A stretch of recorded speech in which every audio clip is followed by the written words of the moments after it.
All right. Hello, everybody. Welcome to a Friday edition. Happy Friday to everybody of GSMC Football Podcast, brought to you, as always, by the GSMC Sports Network. And happy Friday, and looking forward to the weekend, of course. And once again, I want to thank you guys for joining me. We do have a great show for you today here on Friday. We'll be covering some NFL news and NFL draft updates as the draft is coming up here pretty soon in the next couple of weeks or so. And also, we're going to be covering some top 5 segments. It's going to be a pretty top 5 heavy show, to be honest, and doing top 5 tight ends, safeties, and corners. And make sure you stick around for later in the show, and we're going to be doing our continued series of the College Corner season outlook. This time it's going to be for the Georgia Bulldogs. We did it for the Florida Gators yesterday, and we're going over to their rival, Georgia, today, and that's going to be the last segment of the show, so stick around for that for sure. Before we start, I would like to ask that you guys like and follow the show. Any questions or anything like that, if you have during the show, definitely go and hit the super chat. We want to hear anything that you might have to say. And if you want to, excuse me, and if your input is a big part of what makes this show great. So we thrive, on your energy and your insights, whether it's a quick comment, thoughtful question, or an opinion you just have to share. Don't hesitate to drop it in the chat. Now, if you want to make absolutely sure that your message gets through and stands out on the show, there's an easy way to do that. Like I said, you just use the super chat feature. Just click the $sign at the bottom of the chat to send in your super chat. This guarantees that your message gets on the air, and it's also a fantastic way to support our channel. We rely on your support to keep bringing you the sports content that you love, and we appreciate every single bit of your support. So definitely do that. Go ahead and let us know what you're thinking. Hit that super chat button, and let's keep this show interactive and exciting.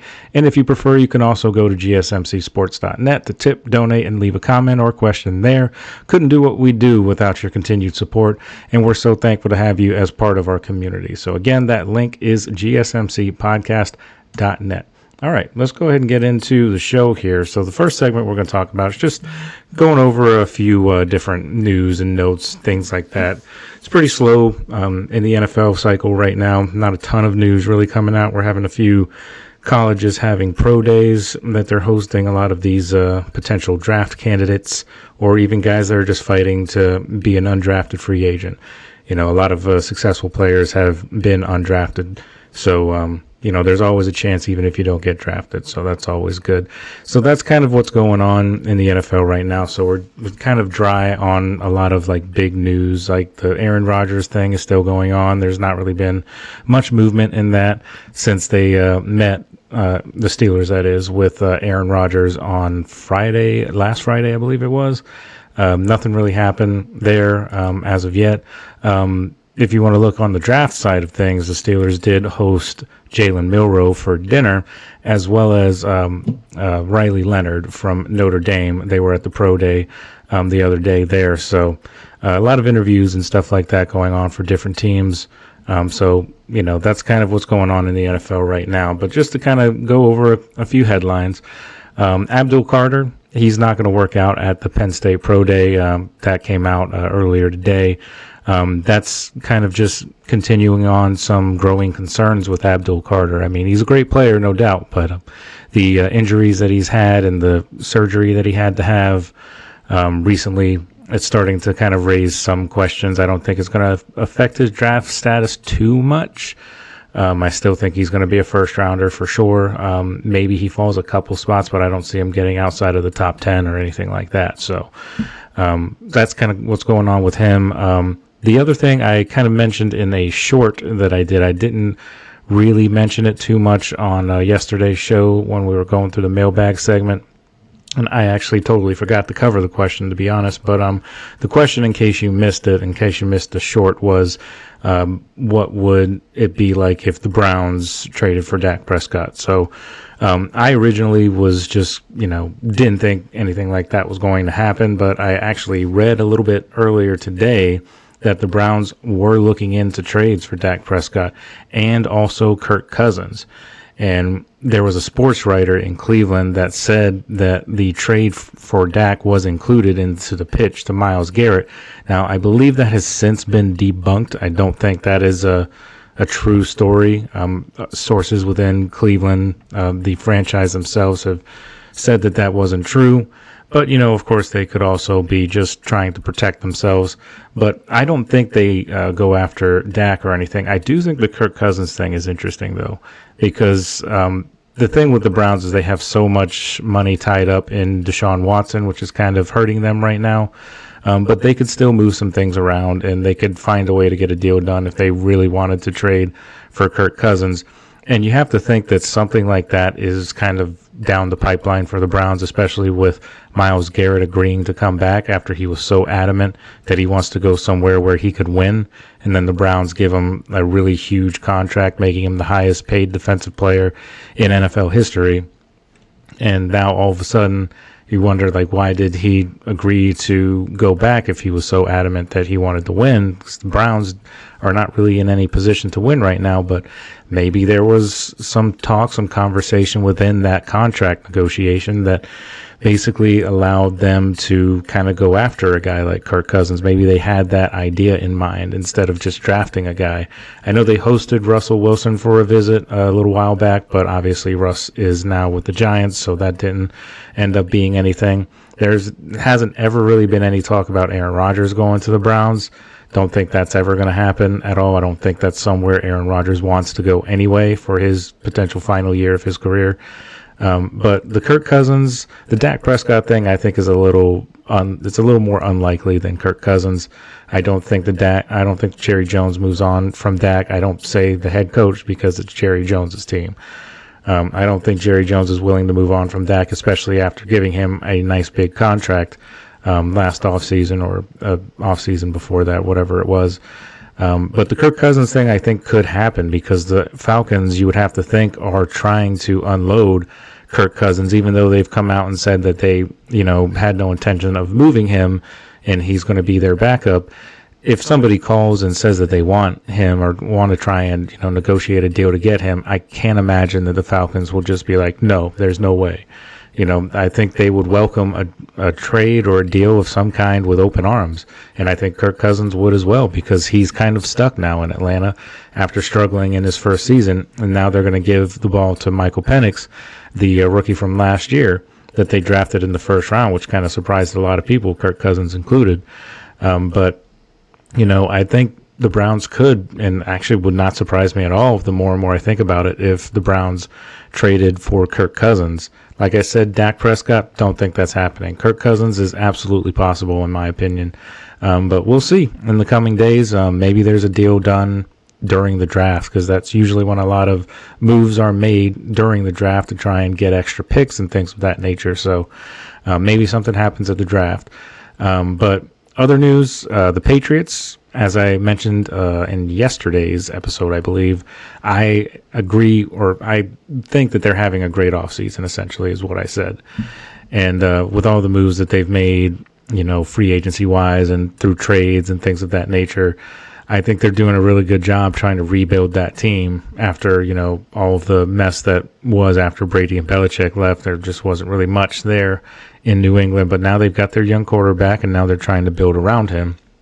And now they've been linked to both Abdul Carter or Travis Hunter. Either one of those guys, if they're available at 4, I wouldn't be surprised if somebody tries, or if the Patriots try to nab one of those guys, whoever it is who's available. If they both are, then that's an interesting decision. But one of those guys, I think, might end up in New England. But we'll see. It depends on what the Giants and Titans and all of them are wanting to do, as well as the Browns, who are the second pick. So we don't know if the Browns are going to go after a quarterback at all. That's also a possibility. Lots of possibilities with the draft. That's what kind of makes it so interesting. And I'm looking forward to it actually getting here, because then we'll have more things to discuss as opposed to just going through top 5 lists every other show. So moving on, a little bit, kind of a side note, sort of, but it is NFL related in a way. NFL Executive Vice President of Football Operations Troy Vincent, he was talking to officials and reporters and things like that recently about how the Olympics are going to have flag football in them this coming Olympics next year in 2026, I believe it is. But Troy Vincent said that the league is already making plans for flag football in the next 2 Olympics. And they believe that flag football being in this upcoming Olympics in particular is what is going to truly expand the NFL into a global phenomenon, more so than just going to London or, Munich or one of these, other countries, other cities. From time to time, they go to London, but recently they've been trying to expand. There's going to be a game in Ireland next year as well. And, of course, there's games in Munich. They're trying to expand that. There was a game in Mexico City a couple of years ago, I believe. And then there was one in Brazil last year, too. So a lot of different things. A lot of different things they're trying to do in the NFL. So that was another little piece of news, kind of off track of regular NFL stuff, but I just thought it bared mentioning with the Olympics coming up in a couple of years. The other thing, just real quick, that I wanted to touch on before we move on to the next segment, Desmond Watson. I don't know if anybody has seen this at all. I am familiar with this particular player because he plays for Florida, or played at Florida last year. But Desmond Watson, he's opening a lot of eyes at Florida's Pro Day, which was yesterday, I believe it was. And he weighed in at 464 pounds, which would be the heaviest NFL player of all time. If he were to, get drafted, he would be the heaviest player by, I think it was by 50 some pounds in NFL history. Definitely the heaviest person or heaviest player to get drafted. And it's not just his weight, that's, drawing the eyes. Obviously, that's, one of the things, because he's a defensive tackle, so he can plug up those holes and everything on the defensive line. And you've seen that a couple of times during games. If you ever watch, there was one particular game, I can't remember who it was they were playing, but there was the running back was going in the direction of where Desmond Watson was. As soon as he saw him, he just completely bailed and just went the whole other direction, just made a business decision saying he's just not going to go that way, because the guy is a mammoth defensive tackle and very strong too. And it's not just his strength. He actually ran a pretty good 40 at his pro day too. He was a little over 5 seconds, which is right around, it's still kind of on the low end of defensive tackles, but for a guy his size to be able to move like that is still pretty impressive. And he actually had a 25-inch vertical as well, which is pretty impressive for a guy like that. He impressed a lot of people, opened a lot of eyes, and I wouldn't be surprised if he ends up getting drafted maybe in the 7th round or something like that, because he's not a perennial defensive tackle prospect that's a automatic first round or anything like that. But if he's brought into the right situation, he can fine tune his game a little bit more, probably get into more NFL shape. Doesn't mean that he has to shed all of that weight, but in the NFL, they'll probably, want to try and get him into NFL ready shape. So he'd probably be a 7th rounder if he gets drafted at all, I would think. So it would be interesting to see who gets him. I mean, I could think of a team like Philadelphia would be a good, team for him to go to develop and everything. And he could turn out to be one of the steals of the draft if he gets drafted somewhere. So, just something to think about.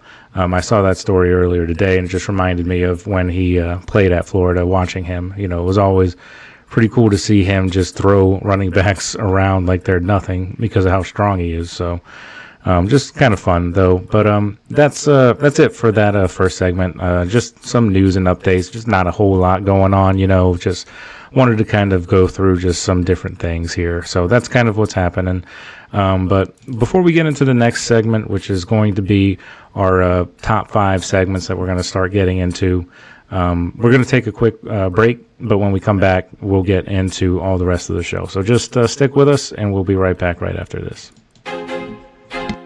I feel like I'm losing my mind. Is everybody in the world blind? Please, Lord, give me a sign, a sign. I feel like I'm losing my mind. Is everybody in the world blind? Please, Lord, give me a sign, a sign. I wanna be the greatest. Everybody on the fake shit, I look around and feel like everybody is the fakest. I make this every day and I'm impatient, hoping one day I blow up from the basement. Statement, the top is so vacant, I don't hear shit that I think is amazing. Waiting for my day when I'm playing sold out shows for 1,000 faces. Hey, give me that crown, get in my way and to be put down. It ain't your place, all this my town. If I want that shit, then I'll get it right now. I'm losing it, the noose it fits, I'm losing shit. A stupid myth, you choose to live or choose to dip. You choose to fight or lose your grip and lose a gift. I feel like I'm losing my mind. Is everybody in the world blind? Please, Lord, give me a sign, a sign. I feel like I'm losing my mind. Is everybody in the world blind? All right, guys, welcome back to the show. We're going to get into our second segment in just a second when we're going to be rating the top 5 safeties in the NFL. But before we do that, I just want to give you guys a quick reminder that if you have any questions, anything that you want to say, any comments that you want to make or anything like that, just hit up our super chat. That's at GSMCSports.net. If you want to tip, donate, or just contribute to the show in any way, you can go ahead and do that. Once again, that's GSMCSports.net if you want to contribute via super chat. So let's go ahead and get into the rest of the show here. Top 5 safeties in the NFL. Just my list of just some of the guys that I think are, some of the best in the game right now.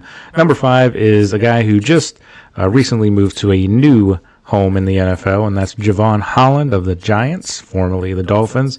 I think he's been a pretty productive safety since he's come into the league. I think there's still growth to his game, of course.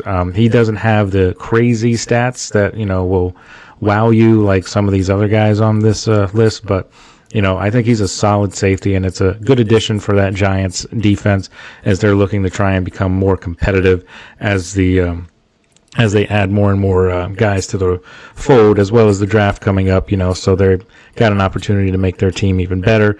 I think they did a good job getting Jevon Holland, and that's kind of a replacement in a way of Xavier McKinney, who they let go, I believe it was last offseason or the offseason before that, but they had a need at that position since he left, and they have finally filled that need, and Jevon Holland, I think, can come right in and be just as effective as Xavier McKinney has been for them and, for the Packers since he's been there as well. So I like, for the most part, what the Giants are doing.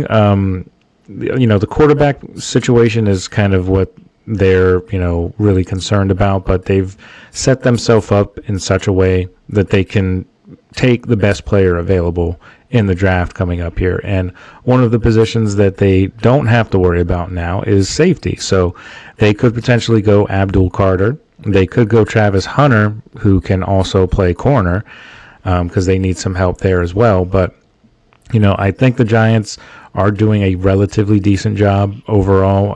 I don't expect them to, be like, worst to first kind of situation. But I think they could get to maybe 5-6 wins, something like that. If they continue to have a good offseason, if they have a good draft, they could get up to that 5-6 wins. Because I think, for as much crap as Russell Wilson gets, with his personality, and a lot of people say it's toxic positivity or whatever it is, he's still a solid quarterback overall. He's definitely not what he once was, of course. He's nowhere near that. But, despite the fact that, they lost 5 straight games last year when Russell Wilson was playing for the Steelers. But I've always said, though he was part of the issue, he was not the entire reason why they lost 5 straight games. It wasn't just him. I mean, there were games that he was actually playing pretty well. That one Ravens game, he actually played well until that one fumble when he was trying to go for the end zone. And he ultimately fumbled the ball like on the 10-yard line, and then it was kind of all she wrote after that. But I still think that he can add to that Giants team, and Jameis Winston's the backup. I don't foresee him getting a ton of playing time unless Russ gets hurt or if Russ struggles or something like that. But I don't think Russ is going to struggle too much, at least at first anyway. They've still got Malik Neighbors, who's a quality wide receiver, and with a quarterback that has the experience that Russell Wilson does and the ability to go down the field with his moon balls, I think that the Giants can actually surprise some people in a way. I don't think they're going to be, contending for a playoff spot or anything like that. But 5-6 wins, I think, is realistic for this team. And adding Javon Holland, I think, is a good start to that process. And, of course, they've built around since getting him in the free agent frenzy that was a couple of weeks ago. But moving on to the next one, I spent a little too much time on that number 5 there. But number 4 I have is the guy that he's replacing, and that's Xavier McKinney. And he is now, of course, on the Packers. And he hit the ground running since being a Packer. His stats last year, he had 60 solo tackles. He had 8 interceptions overall and 11 passes defense. The 8 interceptions was second in the league. So he was a very, opportunistic, a ball-hawking safety, which is just what you want in a player like that. I think he's a very, very good player. And the Packers, they've added more to that secondary too. With Hobbs coming in from the Raiders, so that will add more attention to to that back end of the defense. Quarterbacks are going to have a hard time trying to get through that defense, especially with Xavier McKinney roaming the back end of the defense, along with their corners that are starting to get better as the years go by, and now that they're adding more and more players to that secondary, it's just going to be that much better, for the Packers. Talk about a really, really interesting division that's the NFC North. Packers are good. Every team in that division is good, and I mean, it remains to be seen about the Bears because all the changes that they've made seems to be good. On paper, it looks good, but you don't know until the games actually kick off and we start going here. But I like overall that whole division is really good, but I like Xavier McKinney and the Packers. I think that's a good fit as well. Number 3 on this list is Minkah Fitzpatrick. And I know he didn't have the crazy stats last year that he's had or, the past couple of years or so. But I think a lot of the reason why he's not, getting a ton of interceptions like he did when he first arrived in Pittsburgh is they're just not using him correctly. They put him about 20, 30 yards away from the line of scrimmage. They just basically have him cover the back end of the field. So basically you're taking out a whole half of the field on defense because of how much he's covering, and quarterbacks just won't throw his direction because they know how good of a player he is. And that a lot of the times can kind of skew how certain players are viewed overall as far as who's the better player, because if guys are not getting the ball thrown in their direction, it's hard for them to make interceptions or to make big plays or anything like that.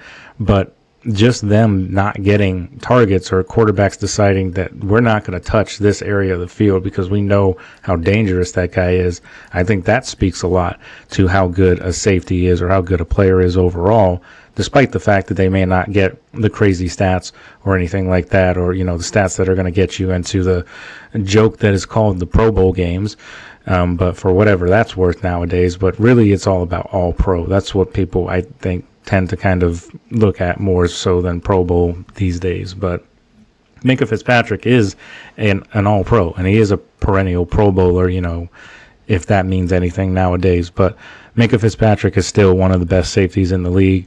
And he's not on this list either, but the guy that he's paired with in Pittsburgh is no slouch either. Deshaun Elliott, he actually came over from the Ravens, but he was in Pittsburgh. His first year with Pittsburgh was last year, and he was a very good, hard-hitting safety who always made plays.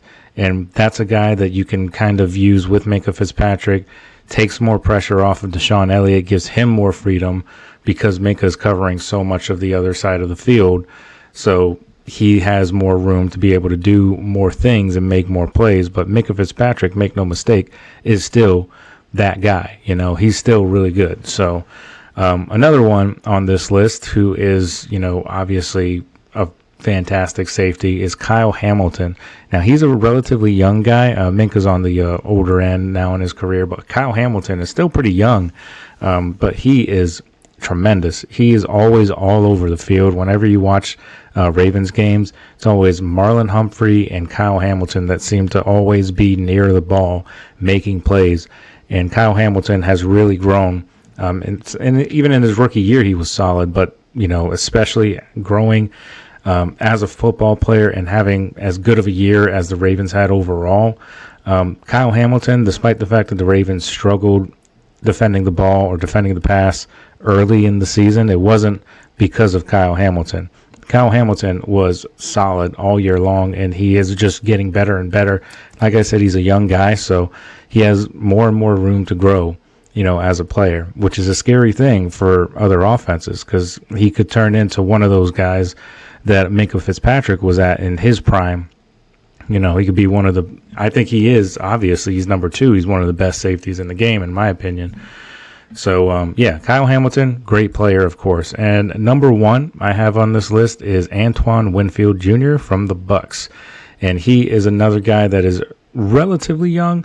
Of course, if anybody remembers, his father played in the NFL as well and was an awesome defensive player as well.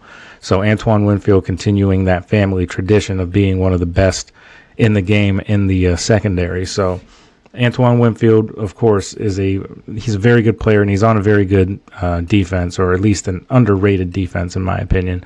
The Bucs are pretty scrappy, overall. With Baker Mayfield, he's, one of those guys that it's easy to root for. And with their defense playing well and that offense continuing to cook, with Baker getting about 40-plus touchdown passes and all that last year, if he could continue that, and Antoine Winfield will have those opportunities to make those plays, because teams will be more reliant on passing the ball if the offense of the Bucs continues to go in the direction that they were going last year with Baker Mayfield. That'll give the defense more rest and more opportunities to make big plays, because other teams are going to be they're going to be passing the ball, trying to get down the field, potentially trying to overcome a deficit. So that'll present more opportunities for Antoine Winfield, and he will continue to be one of the best, and in my opinion, the best safety in the NFL right now.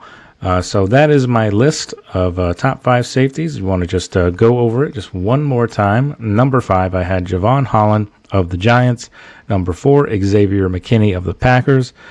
Number 3, Minkah Fitzpatrick of the Steelers. Kyle Hamilton of the Raiders coming in at number 2. And then number 1, Antoine Winfield Jr.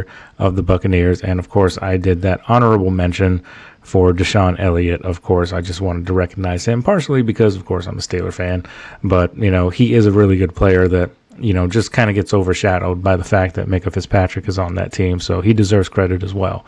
Those are my list. I hope you guys enjoyed that. Let me know if you guys disagree or agree with that list. I think it's a pretty fair list. You could probably make an argument for, different placing in that. I may be a little bit biased when it comes to Minkah Fitzpatrick, but I still think he is a quality safety and one of the best in the game, of course. So we're going to get into another part of the secondary. We're going to get into top 5 corners in the NFL right after this break, so stick around and we will be right back with that segment. Looking for your daily fix of sports talk without having to pay for it? GSMC Sports Network is available on YouTube. Just search GSMC Sports Network. Get your fix of daily sports talk shows on YouTube, absolutely free. NFL, college football, NBA, MLB, MMA, UFC, fantasy football, and so much more. GSMC Sports Network has shows running all day long, with new sports shows starting every 2 hours. Just like on your favorite cable sports channel, except GSMC Sports Network is absolutely free. Just search GSMC Sports Network on YouTube to catch one of your new favorite shows, like the GSMC College Football Podcast, Chip Shot Football Podcast, Hoops and Heels Women's Sports Podcast, GSMC Basketball Podcast, and so many more. Check it out for yourself. GSMC Sports Network, now available on YouTube absolutely free. Search GSMC Sports Network on YouTube right now.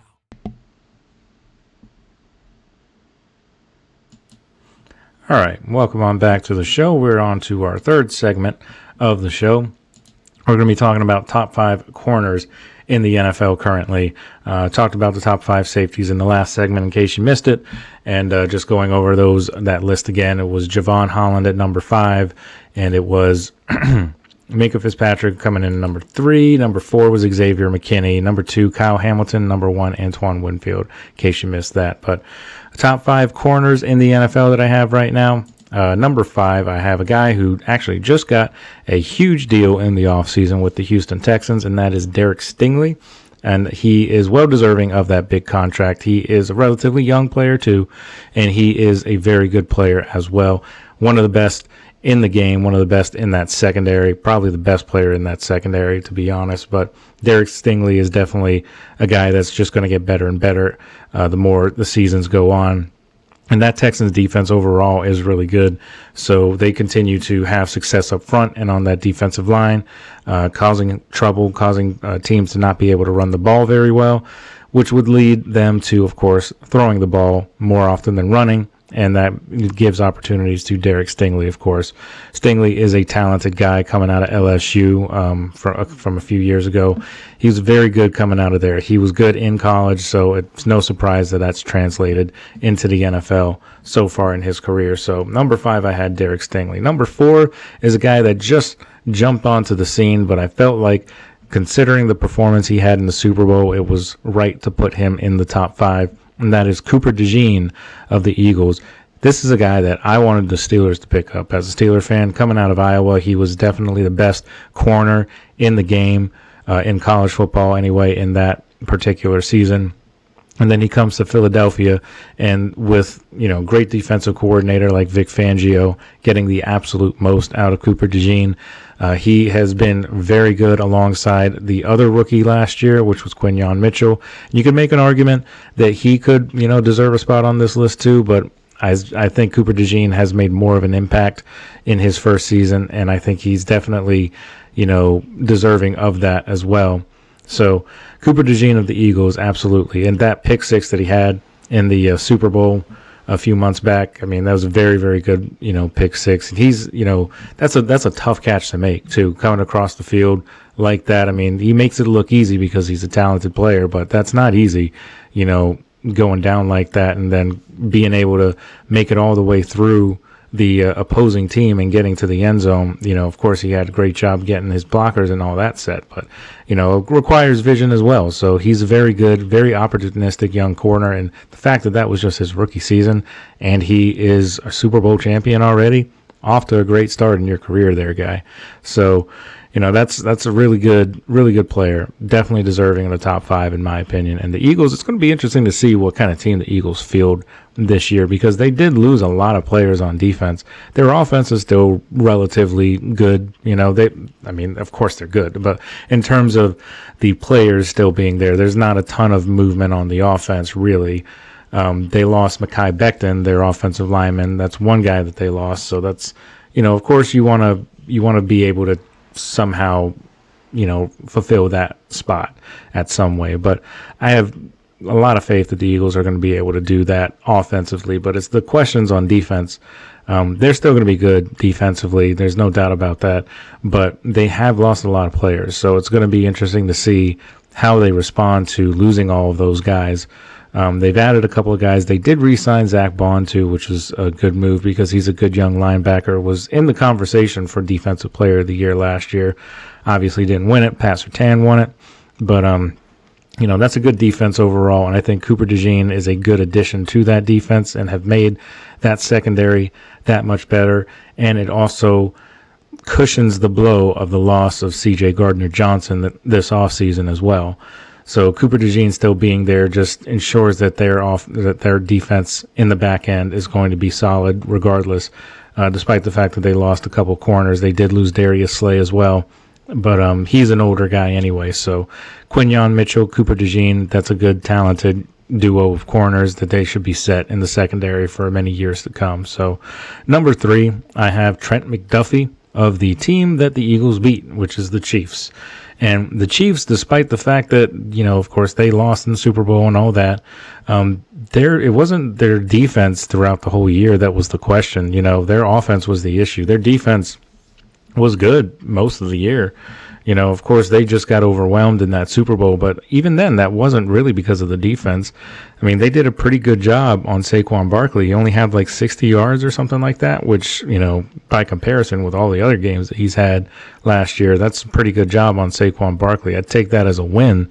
If you just looked at the stats and if I just told you the Chiefs held Saquon Barkley to, 60 yards or whatever it was on 15 carries, and I didn't tell you anything else about the rest of that game, you would probably think the Chiefs won.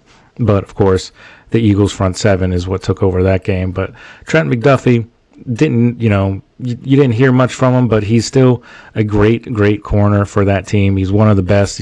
He's their best secondary player on the Chiefs. Of course, Chris Jones in the defensive line, he could make the argument that he's the best defensive player overall on that team. But Trent McDuffie is a very, very good corner as well, and he's definitely up there amongst the best in the league.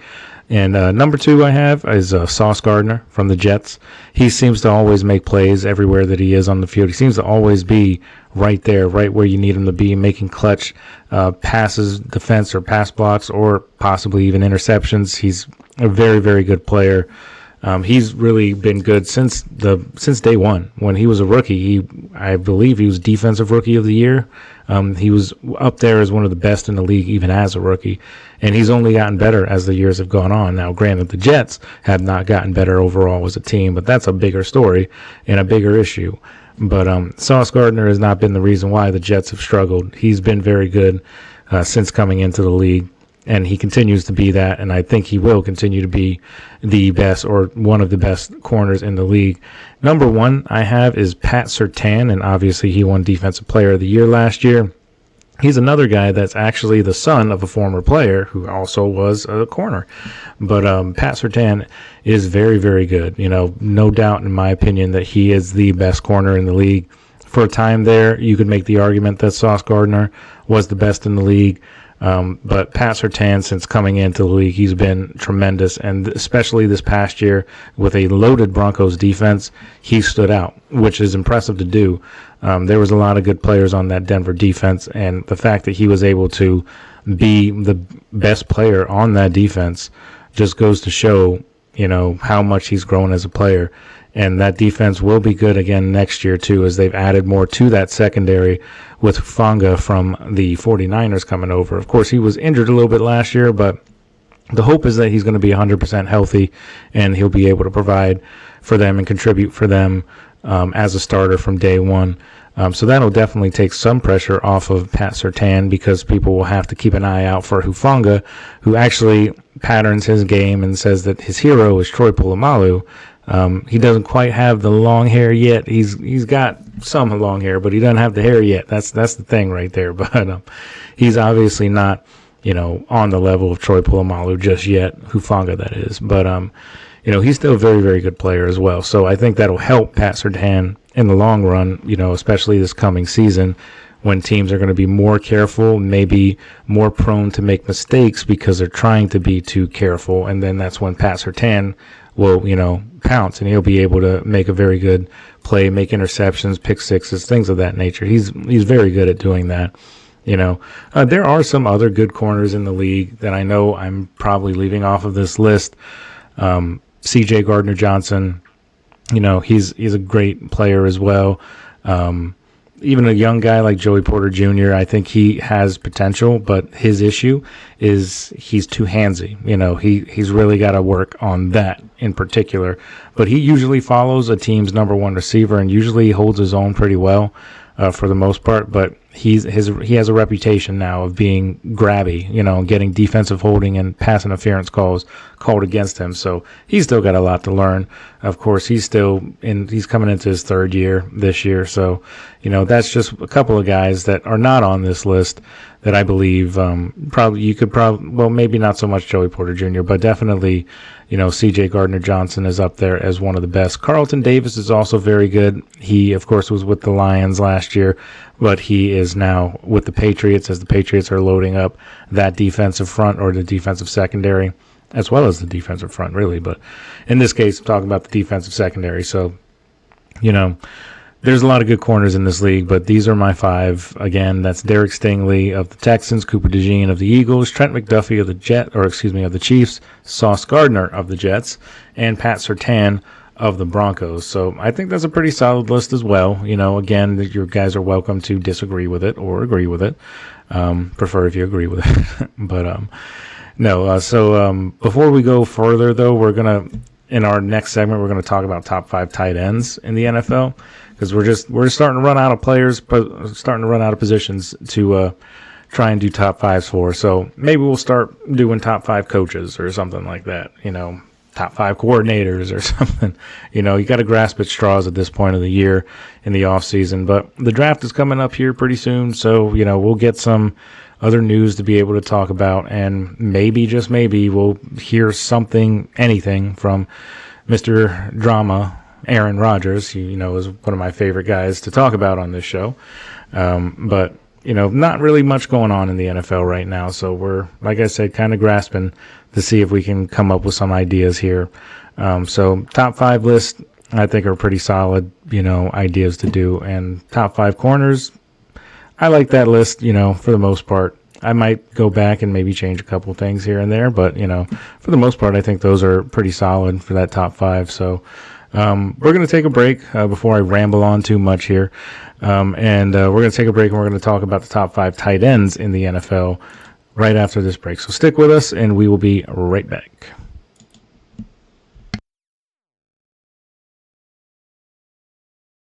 For the best and latest podcasts available anywhere, go to the podcast app on your cell phone and type in GSMC to access free content-rich podcasts on health and wellness, book reviews, sports, entertainment, relationships, social media, movies, technology, finance, and even weird news. Subscribe and download the GSMC Podcast Network's family of shows, available everywhere podcasts are found.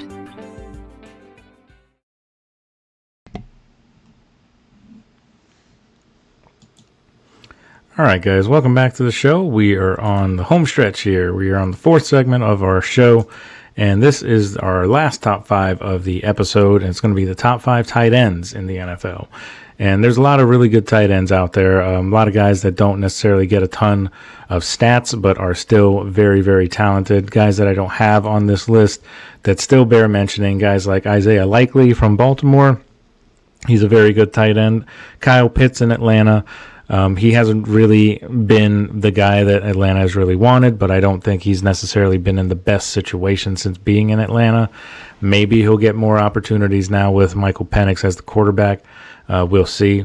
I also like a few other guys in the NFL as well. I know this guy doesn't make a ton of stats either, but Pat Freiermuth of the Steelers, I still think he's a pretty solid tight end overall. He's not, in the top 5 in my opinion, but he's still pretty good. I think he would be pretty close to the top 10 in terms of ability, if not in the top 10. If I made a top 10 list, I'd probably put him on there, to be honest with you, because he is a solid tight end overall. And they have another guy that doesn't get like any kind of targets or anything, but I really wish they would use him, and that's Darnell Washington. He's just Mount Washington is what they call him. He's, a mammoth-sized tight end, but they just don't ever use him, and I just think he could end up being a really good tight end if they used him more, but, that's a conversation for another day. But we're going to get into this list here. The top 5 list. Number 5 I have on this list is, of course, a guy who's got a lot of accolades, a guy who doesn't really need much introduction, and that's Travis Kelce of the Chiefs. He's, of course, always in the news because of his relationship with Taylor Swift. Of course, he's got his own podcast, so he's kind of always everywhere. And, of course, he plays for the Chiefs, so the Chiefs get a ton of, marketing, a ton of attention, and rightfully so, because they're always good. I mean, they went for the three-peat this year and, were unable to do it, but they, are very successful. And Travis Kelce's been a big reason why. He kind of had a little bit of a down year this year in terms of statistics, but he wasn't really as effective, and I think that's partially just because of his age. He's getting up there. There was conversations that he might not even return this year, but he did confirm that he is coming back for his 13th season with the Chiefs, and I would imagine he's going to retire a Chief, and I can't imagine he's going to play much longer. This might be his final year. Maybe he could squeeze in another game or another year after that, but I honestly don't think so. Just with the body language, especially in this particular Super Bowl, obviously they were getting their doors blown off, so of course nobody was going to look great. But he just looked relatively out of it at times, like not really, there, and doesn't really have the ability that he once did. He can't, break away like he once did, but he's still, a very, very good tight end, and, still a guy that if you leave uncovered, he will hurt you because he is a talented receiver at the tight end position. So Travis Kelce, number 5. Number 4 is a guy that I am more of a fan of, and a guy that I don't think gets nearly enough recognition as being one of the best tight ends in the game, and it's kind of always been the case with George Kittle out of the 49ers. I think he's a very good tight end, very underrated, makes a ton of plays. He doesn't have the flashy numbers, but he's a great blocking tight end. He run blocks very well. He can run his routes very well. He's got short hands. He's strong, fast. He's everything that you want in a tight end, George Kittle. Now, he's also a guy that's kind of getting up there in age, but he is still very talented, and he's deserving to be on this list, in my opinion. Doesn't get the recognition that he deserves, I think. And obviously, he may not have gotten a ton of recognition this year because of the 49ers train wreck of injuries that they had. Tons and tons of injuries last year. So them and the Lions, both of those teams had crazy amounts of injuries. But George Kittle, definitely an effective tight end still to this day. So he's number 4 for me. Number 3 I have on the list is a guy that got a lot of attention in the playoffs just simply because of the famous 2-point conversion drop. But Mark Andrews is still a very good tight end. I have him at number 3 from the Ravens. Isaiah Likely you can make the argument that he's catching up to Mark Andrews as being right up there as good as him, or he could potentially surpass him as being better than Mark Andrews. But Mark Andrews is still that security blanket for Lamar Jackson. Still a guy that you have to keep an eye on, and always have to make sure that you know where he is when he's going out for a route. But he's another guy that's a good run blocker as well, and he's usually shorthanded, but there have been those times. There's been a couple times in his career now where he's come out for like an easy route, easy pitch and catch, and Lamar's put the ball right on him, and he's just dropped it. And one was a 2-point conversion against the Steelers, and then the other one was a 2-point conversion, of course, in the playoff loss to the Bills last year. So those are 2 big plays, and they were pretty much the exact same play, too. And he dropped both of those passes. So those are, marks on his record, of course. He's got to make the catch. There's no ifs, ands, or buts about that. But he is still one of the best tight ends in the game. He's dealt with injuries over the past year or so, but that has given more opportunities to a guy like Isaiah Likely, who's really come into his own.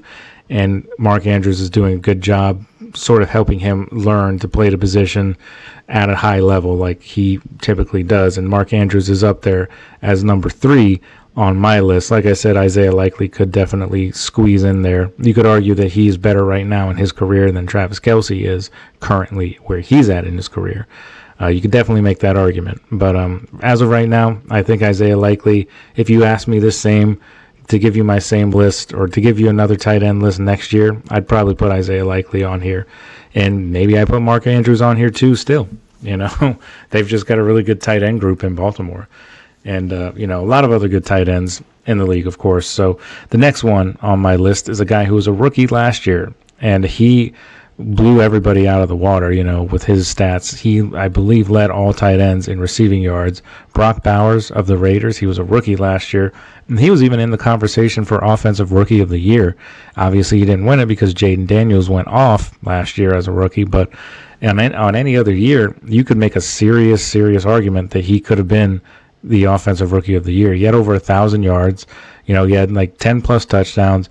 I forget the exact number, but he was fantastic for the Raiders, and I think he's going to have an even better year this year because the Raiders have a better quarterback situation now. They have a better head coaching situation now with head coach Pete Carroll and new quarterback Geno Smith, and Jacoby Myers is a solid wide receiver too, and if they get a solid running back, say like Ashton Genty, who I'm thinking they're going to draft, that's going to create more opportunities in the play-action pass game, which is where Brock Bowers, thrives in situations like that. And he's, not only good at that, but he's just a good overall tight end. He does everything well. And the fact that he was a rookie last year is pretty ridiculous, when you think about it. 'Cause he can only get better. Nobody is a polished, finished product as a rookie. Just nobody is. So if you can have the amount of success that he had, especially on a team like the Raiders, who had really questionable quarterback questionable quarterback situation last year, to put it lightly, with the combination of Gardner Minshew and then Aiden O'Connell. That's not necessarily Joe Montana or Tom Brady that's throwing you the football.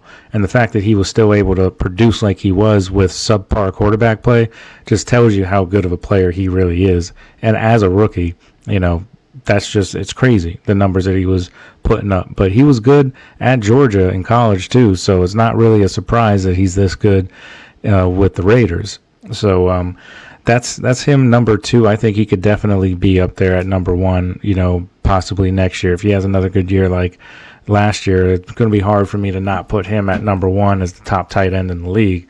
But as of right now, my number 1 is Sam Laporta of the Lions. And I think he's one of those guys who can act as a receiver as well, because he's that good. He's that good at route running, and played on a Lions offense that was just absolutely loaded. And the fact that he was still able to stand out on an absolutely loaded Lions offense the way it has been the past few years under Ben Johnson and Dan Campbell and all of them, it's just pretty impressive, that he's been able to do that. He was another guy that in his rookie season, he went off as well. And he was one of the best players in the league, not just best tight ends in the league. He was one of the best players in the league his rookie year, and he still is to this day. So the Lions are definitely set at tight end when it comes to that. So Sam Laporta definitely deserves a spot on this list. That's why I put him there, and he is my number 1 tight end in the league. He's the guy that I think is the best tight end in the league. Now, as far as, just while we're talking about tight ends, some guys that don't, that maybe the younger NFL fan group don't really realize, when you're talking about best tight ends of all time, a lot of people will make the case of Travis Kelce being the best tight end of all time. Or, Rob Gronkowski, I think, is a better tight end than Travis Kelce was, honestly. But guys like Tony Gonzalez, who set the standard for tight ends and how the position is supposed to be played, as well as Antonio Gates. Those were 2 guys that didn't necessarily get all the Super Bowl rings or anything, but they were really, really good tight ends in their day. And, there's been a lot of really great tight ends. Just because I'm a Steeler fan, got to mention Heath Miller, because we're talking about tight ends. He was so good that teams, every time the Steelers draft a tight end, every time that person gets the ball, they have that chant, with Pat Fryermuth, it's the Muth chant, but with Heath, it was the Heath chant, and it seems like every time that they get a tight end, no matter even if his name's not Heath Miller, they're still going to say Heath like that, That's just the way the Steelers fans are, and it's just a kind of a fun or kind of a cool tribute to Heath Miller, and that's just how great of a tight end he was. But he's another guy that doesn't get any recognition either, because he didn't have the gaudy stat numbers that some of these other guys did. But some great tight ends over the years, some great guys have kind of paved the way to what we have now in the NFL at the tight end position. With these 5 guys that I have on my list, and I'll go through them just one more time just to review. Number 5, I have Travis Kelce. Number 4, I have George Kittle. Number 3 is Mark Andrews. Number 2 is Brock Bowers.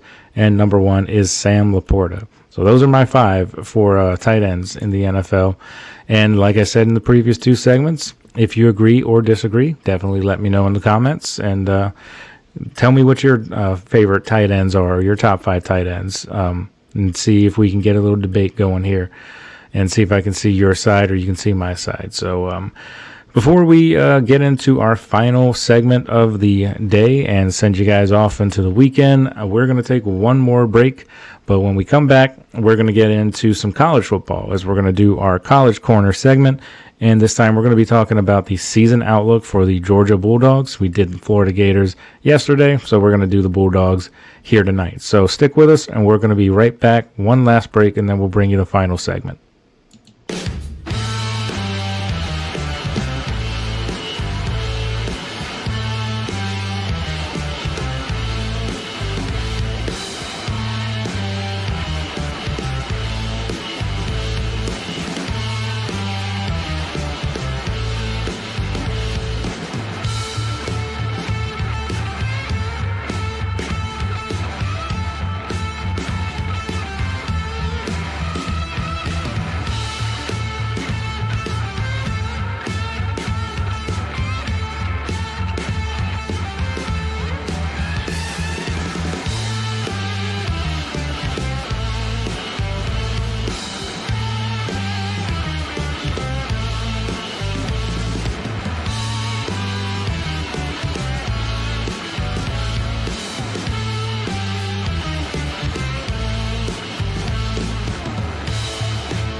All right, guys, welcome back to the final segment of this episode, and we're going to be going into our college corner, and we're going to be talking Georgia Bulldogs tonight. So it's going to be kind of an interesting year for the Bulldogs, I think. I think they're still going to be solid overall, but there's definitely some questions for sure. It's not that same, hyped up train that we're going to just be going straight to the SEC championship game and getting to the playoffs and competing for a national championship. I think it's going to be a little bit different this year. I still think they're going to be solid. Vegas projects their win total is going to be around 9. I think it's 9.5 is what they say right now, as far as the odds. So that's a possible playoff position, but that's, definitely a far cry from what they're normally used to doing under Kirby Smart. But just kind of review what happened last year. They got to the SEC championship game, beat Texas, and then they ended up ultimately losing to Notre Dame in the playoffs. That was, of course, with Gunnar Stockton taking over Carson Beck when Carson Beck got hurt right in that SEC championship game. And they were still able to overcome Texas in the SEC championship game, but were not able to do the same thing against Notre Dame. But this year, they're going to have a whole new not a whole new quarterback room, but a new starter, and that is going to be Gunnar Stockton. He's taking over as the new quarterback. Carson Beck has not went into the NFL draft. Instead, he forewent the NFL draft and decided to go to Miami in the transfer portal. So he is now Miami Hurricanes quarterback. So that's going to be an interesting storyline that we will get to as we go through some different season outlooks. But so the Bulldogs are going to have some questions. They also it's not just quarterback. They've lost over a dozen players to the NFL and also through transfer portals and things of that nature. But it's going to be considered a rebuilding year for Georgia overall, just because of all the players that they lost, new quarterback and all of that. That's definitely a question. The real question on offense anyway is that offensive line. 4 out of the 5 starters from last year are not going to be there due to various, reasons, whether that be transfer portal or the NFL draft. But 4 out of their 5 starters are gone. And there's going to be issues on defense as well, because 7 out of their 8 leading sack producers are also gone. So they have had a strong recruiting class. I'll give them that. They've gotten 5 5-star recruits overall. So, definitely a strong recruiting class. So it's going to be key for them to develop that young talent and see what they're going to be able to do. If they can develop that young talent and get the most out of these young players and these transfers and all of that, then I think they could definitely be a force to be reckoned with, eventually. Maybe not necessarily this year, but, developing that young talent. And a lot of Georgia players end up going to the NFL. So if they can continue to develop under Kirby Smart, who is still a very good coach, so regardless of who's on the team, they're going to be well coached. Excuse me. So 9.5. That's a pretty solid number to, put the projected win total at. I could see them going 9 or 10 wins, depending on how everything goes with Gunnar Stockton at quarterback. So if he can build on some success that he had last year in the SEC championship game anyway, if he can build on that a little bit, maybe they can end up having a pretty solid year in getting into the playoffs. Don't think that they're going to go and win a national championship or anything, but they're still a tough team. But at the same time, they have a tough schedule too. They've got games against Texas, Alabama, and Ole Miss in particular. Those 3 games stick out. Those are all going to be very tough games. They're home against Texas, so that's a good thing. They don't have to travel to Texas and play Arch Manning in that wild stadium. So it's going to be tough for them overall, I think. So it's going to depend on what they're able to do with that recruiting class. And like I said, if Gunnar Stockton can come in and develop and be a good, player, and they can get some work out of the receivers and some of the running backs and things of that nature, they could potentially be, in there in the playoffs. There's going to be a lot of teams that they're going to have to get through. LSU is, going to have a pretty solid team. Garrett Nussmeier coming back as the quarterback. He's going to be a guy that's going to be looked at in the first round of the NFL draft next year. So they're going to have to contend with him, and like I said before with Texas and Arch Manning, that's going to be tough because Arch Manning is another guy who is, projected to be in the first round next year. But, Texas is supposed to be the favorite this year in the SEC. So the fact that they're able to get them at home and not on the road, I think it is a big deal. And them losing Carson Beck, I think, is a pretty big deal too, because anytime you lose your starting quarterback, that got you to that point. Because, let's be honest, Carson Beck, a lot of people were talking about him being in the first round of the draft this year before he decided to transfer and go to Miami. There was talk that he could potentially do that. But, of course, him getting injured certainly didn't help his stock. So decided to transfer, decided to go to Miami. So, we'll see. We'll see what happens with Georgia. I think it's going to be interesting to see because they've been good for so long now under Kirby Smart. There was that period of time when they were just, struggling and not really being able to do anything under Mark Richt. They would get, to bowl games and things of that nature, but they were still unable to really get over the hump. They had a couple big wins under Richt against teams like Florida, of course, but really they didn't really become the Georgia Bulldogs they are now until Kirby Smart took over, and they won their first national championship, in years with Kirby Smart, and then won another one shortly after that. So, they're a very good team overall because they're very well coached, and they typically always are. So as long as they've got Kirby Smart on that team, I think they're still going to be very, very good and going to be very tough to beat overall in the SEC. And I know the SEC isn't what it once was. A lot of people tend to think that the Big Ten is a better conference now, but that doesn't mean the SEC doesn't have any good teams. There's a ton of good teams in the SEC. Tennessee is another one that we didn't even mention. They're a very good team, too. They were in the playoffs last year, too, along with Texas and Georgia. So it was strange not seeing Alabama in the playoffs last year. I'll say that, they're definitely not the team that they once were, but they're going to also be in the conversation because they're Alabama. They're going to be there. They probably won't get to the national championship game, but they're going to be there at the end of the season as, that selection Sunday. Like, where are they going to be? Where are they going to be on the outside looking in or not? And I think Georgia and Alabama's got a lot of parallels in that regard because I think Georgia's going to be one of those teams that you're looking at on Selection Sunday as, maybe these fringe teams that don't make it. That's just kind of the first one out or whatever it is. So we'll see. It's got a lot of questions with Georgia. There's just not a lot of answers right now. Spring ball's taking place. Of course, some guys have had pro days at Georgia. So there's a lot of stuff going on in college, probably more so than the NFL right now, with spring practice starting to ramp up a little bit as we get closer and closer to the college football season that is really, if you think about it, just a few short months away. Before you know it, it's going to be August and then September, and then we're going to be right in the thick of things. It's going to be a fun time. Then we're going to be able to cover all the games, different games that happen, and, kind of follow, how each team is doing and see how my outlooks have looked, So overall, as far as my prediction for Georgia, I think I kind of mentioned it before a little bit, but I think that they're going to be right around that projected win total that Vegas has, that 9.5. I think like 9-10 wins, that could be doable for sure. Wouldn't surprise me if they ended up going like 8-5 or something. That's kind of a down year for them.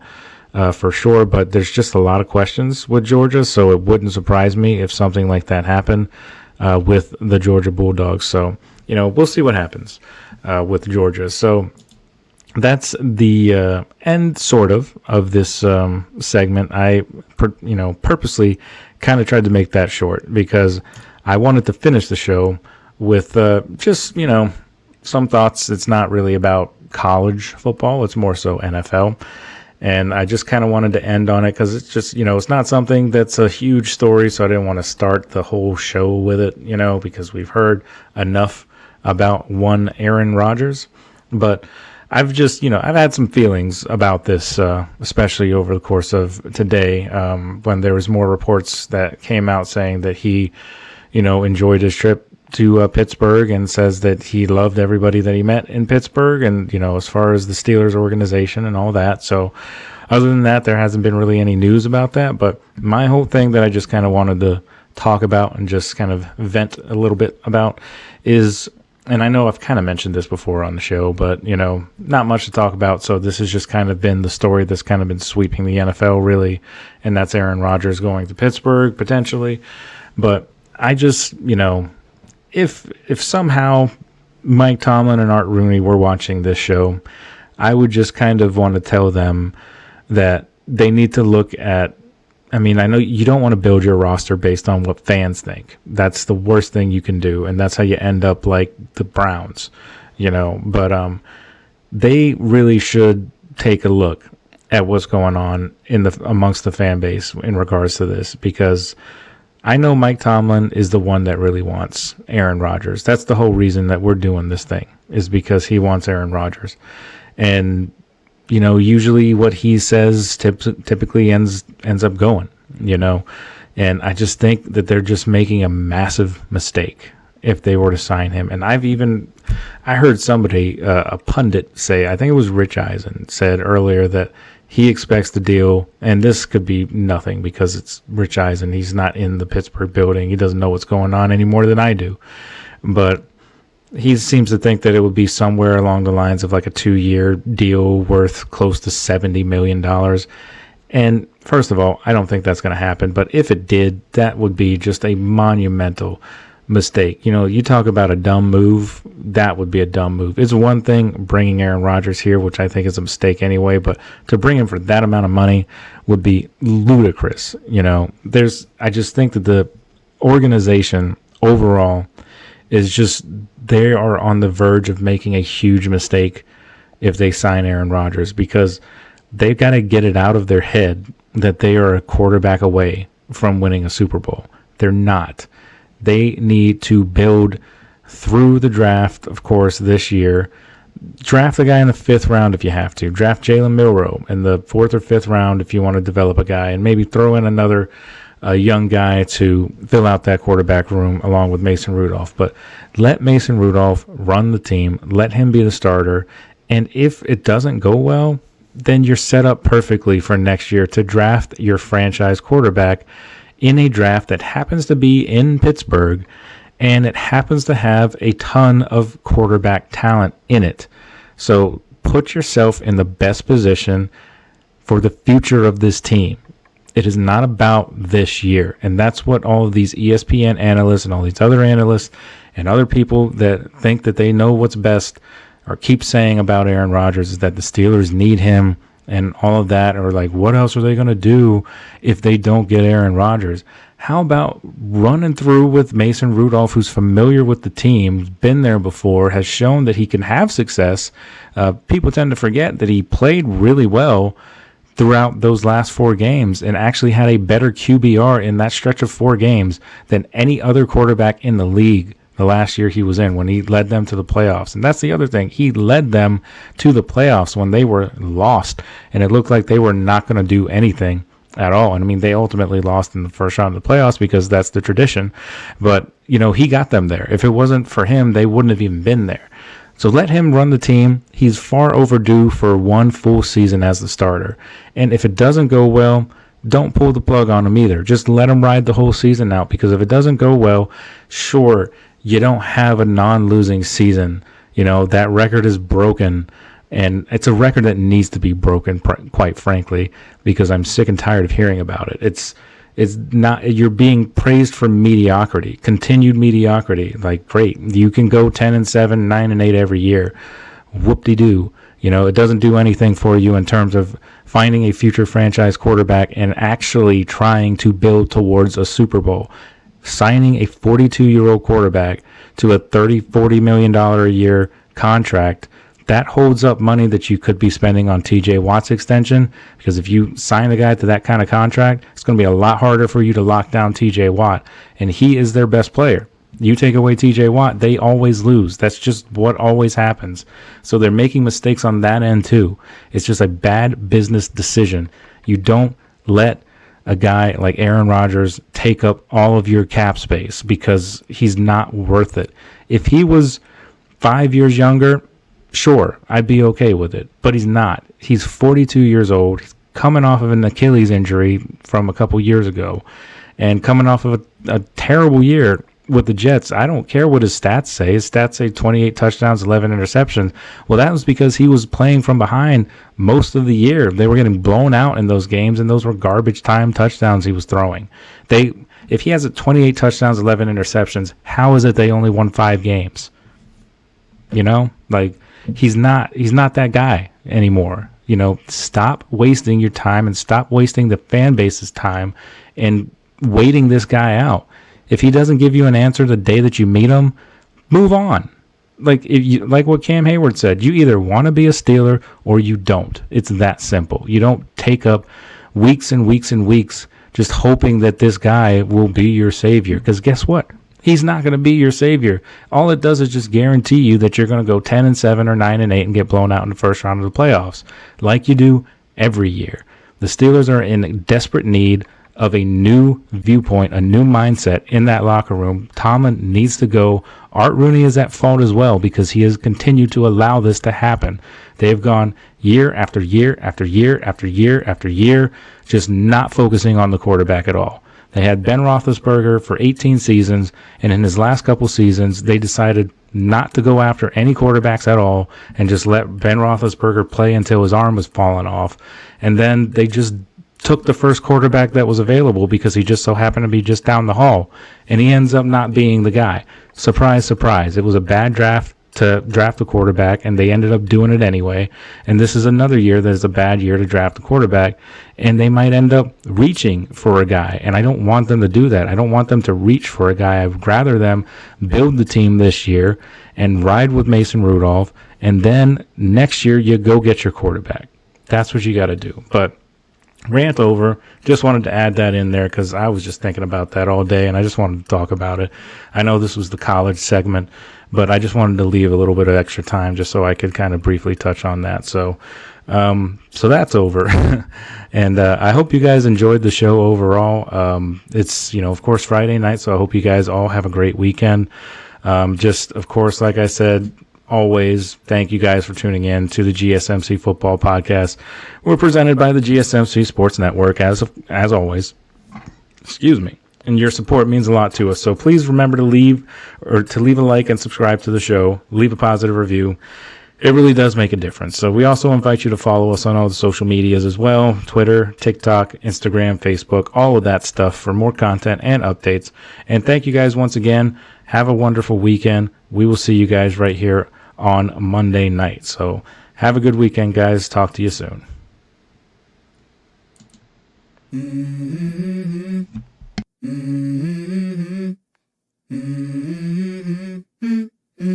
Let's go. I wake up to a little bit of drool on my pillow, feel like it's gonna be a bad day. Yeah, I'm tired of shit, and the coffee ain't hit yet, damn, ain't that great. I don't wanna go to